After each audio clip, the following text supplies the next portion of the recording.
थिस्सलुनीकियों के नाम पौलुस की पहली पत्री अध्याय 5।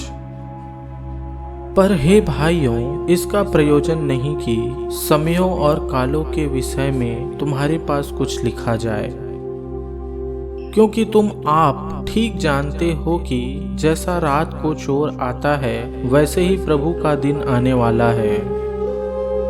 जब लोग कहते होंगे कुशल है और कुछ भय नहीं, तो उन पर एकाएक विनाश आ पड़ेगा, जिस प्रकार गर्भवती पर पीड़ा, और वे किसी रीति से ना बचेंगे।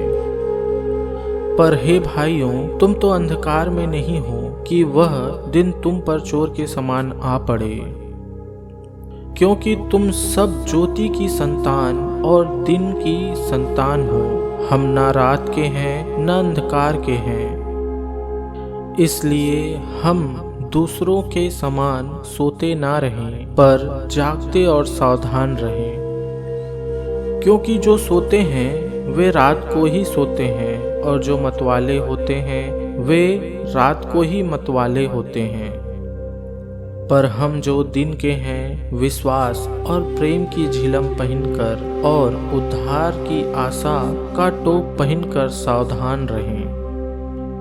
क्योंकि परमेश्वर ने हमें क्रोध के लिए नहीं, परंतु इसलिए ठहराया है कि हम अपने प्रभु यीशु मसीह के द्वारा उद्धार प्राप्त करें।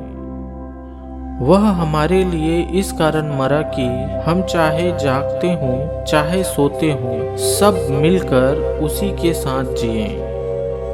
इस कारण एक दूसरे को शांति दो और एक दूसरे की उन्नति का कारण बनो, जैसा कि तुम करते भी हो। हे भाइयों, हम तुमसे विनती करते हैं कि जो तुम में परिश्रम करते हैं और प्रभु में तुम्हारे अगुवे हैं और तुम्हें शिक्षा देते हैं, उनका सम्मान करो और उनके काम के कारण प्रेम के साथ उनको बहुत ही आदर के योग्य समझो। आपस में मेल मिलाप से रहो।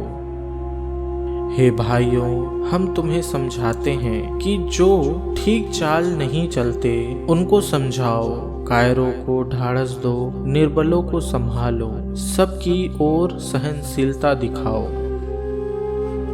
सावधान, कोई किसी से बुराई के बदले बुराई ना करे, पर सदा भलाई करने पर तत्पर रहो। आपस में और सबसे भी भलाई ही की चेष्टा करो। सदा आनंदित रहो, निरंतर प्रार्थना में लगे रहो।